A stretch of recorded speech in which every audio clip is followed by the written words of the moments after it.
सभी शिव भक्तों को, सभी श्री गणेश के भक्तों को मेरा प्रणाम। जैसा हम लोग जानते हैं, गणेश चतुर्थी से लेकर कुल 10 दिन गणपति की पूजा, आराधना और अर्चना अपने घर में और मंदिर में और बड़े बड़े पंडालों में हम लोग करते हैं। लेकिन हम लोगों में से बहुत कम लोग गणपति के बारे में जो सही चीज है, सही व्याख्यान है, उसके बारे में जानते हैं। बहुत सारे पुराण हैं, बहुत सारे वेद हैं, उपनिषद हैं, जिसमें से 4 उपनिषद ऐसे हैं जहां पे सिर्फ और सिर्फ गणपति की पूजा, आराधना, उनको जागृत कैसे करें, उनके तत्व को हम कैसे समझें, इसके बारे में बताया गया है। तो सारे लोगों से अनुरोध है कि जब भी मौका मिले आप लोग उपनिषद का पाठ जरूर करें, उसको आप जरूर पढ़ें। थोड़ा सा हम गणपति के बारे में जानते हैं।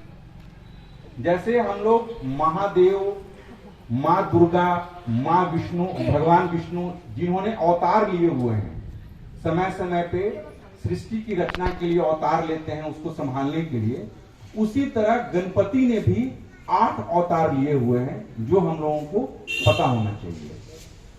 गणपति देव नहीं है, आदि देव हैं, स्वयंभू हैं। कुछ जगह पे हम लोगों ने देखा है कि गणपति बैठते हैं महादेव के गोद में, जहां पे माँ दुर्गा, आदि शक्ति, पार्वती बैठती हैं और बगल में कार्तिकेय भगवान बैठते हैं, उनके जो बड़े भाई हैं। इस चीज को बोलते हैं गणेश तत्व। जब तक आप निर्बोध नहीं रहेंगे, अबोध नहीं रहेंगे, निश्चल नहीं रहेंगे, तब तक आप सदा शिव महादेव के गोद में बैठ नहीं सकते। तो गणपति के अंदर जो गुण है, उस गुण को अपने अंदर आपको आविर्भूत करना है, उसको डेवलप करना है। गणपति ये शिक्षा देते हैं, इसको बोलते हैं गणेश तत्व। अब जब हम गणपति को पूजा करते हैं, उनकी आराधना करते हैं, लेकिन हम लोग कभी भी गणपति का ध्यान करके उनके तत्व को जागृत करने की कोशिश नहीं करते। ये करना चाहिए। ये क्यों करना चाहिए? गणपति को महादेव ने एक आदेश दिया है, पूरे वातावरण में जो पवित्रता है, जो शुद्धता है, उसके जो द्योतक हैं, वह है श्री गणेश, गणपति। गणपति का सबसे बड़ा कार्य है हमारे अंदर, अंतर मन के अंदर जो पवित्रता और शुद्धता है, उसको बरकरार रखना, उसको फैलाना। हम ये देख रहे हैं कि अभी बहुत तरह का प्रदूषण हो रहा है, वायु प्रदूषण, मिट्टी प्रदूषण, ध्वनि प्रदूषण। ये सब के जो देवता हैं, ये है श्री गणेश। हमारे अंदर जो भी बुराइयां हैं, उसको काटने के लिए सिर्फ और सिर्फ गणेश तत्व को आप जागृत करेंगे, तभी जाके गणपति का आपको आशीर्वाद मिलेगा। तो गणपति का जो तत्व है, ये शिक्षा देता है। दूसरी बात हम करते हैं, हम लोग प्रॉस्पेरिटी के लिए, समृद्धता के लिए, शुभता के लिए, अपने लाभ के लिए भगवान की आराधना करते हैं। कभी हमने गौर किया है कि गणपति का जो फैमिली ट्री है, उनके जो परिवार है, वो कौन है?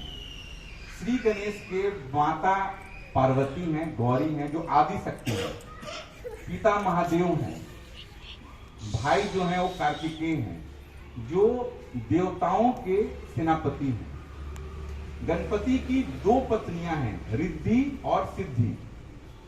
गणपति के पुत्र हैं शुभ और लाभ, जो हम लोग घर पे लिखते हैं शुभ और लाभ, वो गणपति के पुत्र हैं। उसके अलावा शुभ लाभ के पुत्र हैं, जिनका नाम है आमोद और प्रमोद। तो अगर हम गणपति की सही ढंग से उनकी आराधना करते हैं, उनके तत्व को जागृत करते हैं, तो आपके घर में रिद्धि सिद्धि भी आएंगी, आपके घर में शुभ लाभ भी आएगा, आपके घर में आमोद प्रमोद भी आएगा और आनंद भी आएगा। तो प्रॉस्पेरिटी, समृद्धता, आपके व्यापार में लाभ, आपके बच्चों का ख्याल रखना, आपको कोई रोग नहीं होगा, ये सारा कुछ गणपति की आराधना करके हम पा सकते हैं। ठीक है? इतना समझ में आ रहा है सब? कुछ प्रश्न है तो पूछिए, तो फिर अगले चैप्टर पे जाएंगे। कुछ भी पूछने लायक अगर है तो गणपति का हम ध्यान कैसे करें? हमारे शरीर में 7 चक्र होते हैं। इसमें जो मूलाधार चक्र होता है वह गणपति को रिप्रेजेंट करता है। जो सबसे नीचे का चक्र है यहाँ, इसको बोलते हैं मूलाधार चक्र। तो गणपति नीचे से ऊपर की ओर आपकी शक्ति का प्रवाह करते हैं, आपकी ऊर्जा का प्रवाह करते हैं। ये 10 दिन में, ऐसे तो गणपति की आप पूजा आराधना सालों भर करो, इस 10 दिन में इनकी विशेष कृपा होती है। कारण क्या है? चतुर्थी के दिन ही अनादिकाल में गणपति का जन्म हुआ था। ये 10 दिन जब आप गणपति की आराधना करते हैं तो उनकी विशेष कृपा होती है। कारण ऐसा क्या होगा इस 10 दिन में कि गणपति ज्यादा प्रसन्न होते हैं? ग्रह का कुछ इस तरह का विशेष संयोग और साथ में ऊर्जा नीचे से ऊपर की ओर प्रवाहित होती है, तो आपके सारे चक्र धीरे धीरे खुलते हैं। गणपति के कुछ मंत्र हैं जो बहुत ही ज्यादा प्रसिद्ध हैं। जैसे उनका एक बीज मंत्र है गण, जैसे हम लोग पाठ करते हैं ओम गण गणपते नमः। तो जब आप गण का पाठ करते हैं तो ये गणपति का बीज मंत्र है, इससे आपका मूलाधार चक्र खुलता है। हम लोग ये पाठ करते हैं ना घर में, लेकिन हमको को पता नहीं है कि ये पाठ करने से होता क्या है। अब अंतिम जो शीर्षक है कि हम गणपति को अपने अंदर जागृत कैसे करें। तो जब भी आप पूजा करने बैठे, सबसे पहले आप गणपति से क्षमा याचना करें। हम लोगों में से बहुत लोग हैं जिनको संस्कृत समझ में नहीं आता या ये समस्या रहती है, तो आप हिंदी में भी बोल सकते हैं। आप बोलिए कि हे गणपति, इस जन्म में या पूर्व जन्म में किसी भी तरह के कर्म बंधन मेरे से हुए हैं, गलत हुए हैं, उसके लिए हम आपसे क्षमा मांगते हैं। हम आपके पुत्र हैं, हम आपकी पुत्रियां हैं, हम आपके बच्चे हैं, बालक समझ के आप माफ करिए। जैसे ही आप क्षमा याचना करते हैं, आपके अंतर मन का शुद्धिकरण होता है, और जैसे ही आपके अंतर मन का शुद्धिकरण होता है, आपके अंदर के गुण धीरे धीरे विकसित होते हैं, और आपके अंदर के जो डिमेरिट्स हैं, अवगुण हैं, वो धीरे धीरे कटते हैं, और ये सिर्फ और सिर्फ कृपा से हो सकती है। तो हम लोग गणपति की ऐसे ही आराधना करें, और अंत में अगर किसी को कुछ प्रश्न है तो आप हमसे पूछ सकते हैं। 2 मिनट और यहाँ पे बैठा जाए।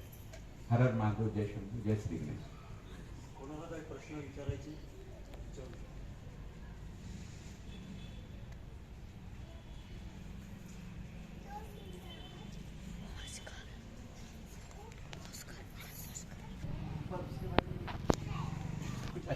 नहीं तरह की चीजें बताता हूँ। जैसे हम लोग प्रार्थना करते हैं कि हे गणपति, आप मेरे विघ्न को हर लीजिए। उनको बोलते हैं, उनका एक नाम है विघ्न हरता, ठीक है। तो अब गणपति आपके विघ्न को कैसे हरेंगे? तो गणपति बुद्धि के देवता हैं, साथ में उनकी पत्नी का नाम है रिद्धि और सिद्धि। रिद्धि और सिद्धि का मतलब 8 तरह की सिद्धियां हैं, 9 तरह की निधियां, ये टूल्स होते हैं, हथियार है उनके। तो उन्होंने सीधे आदेश दिया कि ये मेरा भक्त है, रिद्धि सिद्धि, इसका तुम प्रॉब्लम सॉल्व कर दो। तो तुरंत आपका प्रॉब्लम गणपति के द्वारा सॉल्व हो जाता है, क्योंकि उनके पास वो सारे हथियार हैं, उनके पास वो मंत्री हैं, और वो सारे मंत्री घर में हैं। गणपति को एक दंत भी कहा जाता है। आप लोगों ने ये स्टोरी सुनी होगी। उनका एक मंत्र है ओम एक दंताय नमः। एक गणपति का मंत्र है ओम सुमुखाय नमः। आपको रोजगार में दिक्कत हो रही है तो मंत्र पढ़ना चाहिए ओम गण गणपति नमः। पवित्रता लाने के लिए मंत्र है ओम सुमुखाय नमः। किसी को भ्रम की बहुत स्थिति है, कंफ्यूजन में है, हम ये करें ये ना करें, डिसीजन नहीं ले सकता है, उसके लिए मंत्र है ओम क्षिप्र प्रसादाय नमः। तो ये सारे मंत्र ग्रंथ में लिखे हुए हैं। आपको पवित्रता के साथ गणपति से आदेश लेके इस मंत्र का जाप करना चाहिए। तो एक दंत के बारे में बताओ। एक बार परशुराम जी महादेव से मिलने गए, ये हम लोगों ने शायद बहुत लोग जानते होंगे, और वो तपस्या में लीन थे। गणपति ने उनको रोका, तो उन्होंने उसके ऊपर प्रहार करके उनके एक दांत को तोड़ दिया। तब से गणपति का नाम है एक दंत, उनको बोलते हैं। लेकिन ये घटना क्यों घटी? क्योंकि जो महाकाव्य है महाभारत, उसकी रचना उन्होंने उस दांत से की। अगर वो उनका दांत नहीं टूटता तो महाभारत की रचना नहीं हो पाती। तो वेद व्यास बोल रहे थे और गणपति उसको लिख रहे थे। अब हिंदू धर्म में बहुत लोगों को ये नहीं समझ में आता, सनातन धर्म में, कि हम पशु की पूजा क्यों करते हैं। गणपति का आधा शरीर जो है वो मनुष्य का है और ये जो है ऊपर वाला जो है वो हाथी का है, और हाथी को हमारे धर्म में बहुत ही पवित्र माना गया है। इसके पीछे जो तर्क है, महादेव को पशुओं का देवता भी कहा गया है, वहां पे कोई भेद नहीं है। हम लोगों को लगता है कि हम इंसान हैं और हम ही सबसे बड़े हैं, ऐसा नहीं है। इस प्रकृति को, इस सृष्टि को बनाने में जितना हाथ इंसानों का है उतना ही हाथ कीट पतंगों का और जानवरों का भी है। अगर पृथ्वी पर से जानवर मिट जाएं तो ये सृष्टि नहीं चलेगी। तो नेपाल में एक महादेव का मंदिर है, पशुपतिनाथ, उसको बताने के लिए महादेव ने ये सृष्टि में लीला रखी और अपने पुत्र को सिर लगाया हाथी का, गज का सिर लगाया, इसीलिए इनका नाम क्या है, गजानन है। गजानन, गणपति का एक नाम गजानन है। तो जितने भी महादेव के गण हैं उसके प्रमुख हैं गणपति, इसीलिए इनका नाम गजानन है। ठीक है। और इसका जो एक तर्क है, बताइए ना।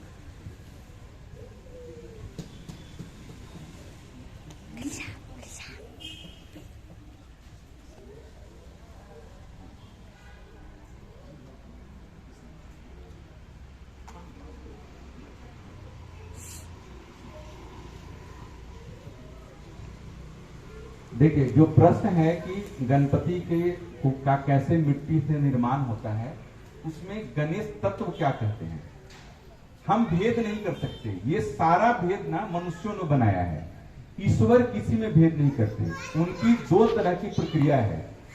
जब सूर्य की रोशनी मिलती है, जब हवा मिलता है, जब पानी मिलता है सबको, तो ईश्वर ये नहीं पूछते कि ये पापी है कि ये पुण्यात्मा है। सबको एक समान को अपने बच्चे की तरह मानते हैं। जैसे माँ बाप का कोई बच्चा अच्छा है या बुरा है, वो सबको खाना देता है, सबको पानी देता है, सबका ख्याल रखता है, वैसे ईश्वर किसी में भेद नहीं करते।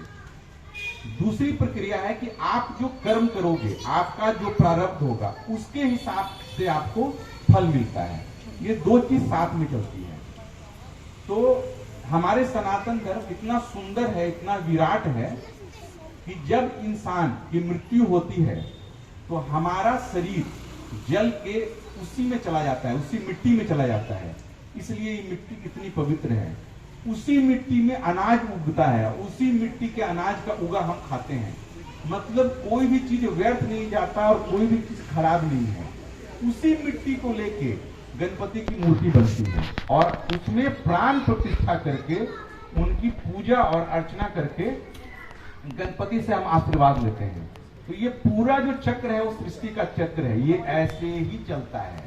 तो कोई बुरा नहीं, कोई अच्छा नहीं, सब चीज जो है भगवान का बनाया हुआ है। तो हम लोगों को जात पात भेद से ऊपर उठ के एक दूसरे का सम्मान करना चाहिए, प्रेम करना चाहिए और लोगों का ख्याल रखना चाहिए। ये गणेश जी संदेश देते हैं सबको। ठीक है, चलिए, मुझे लगा आप लोगों को अच्छा लगा होगा। फिर मिलेंगे जैसे मौका मिलेगा। हर हर महादेव, जय शंभू, जय श्री गणेश।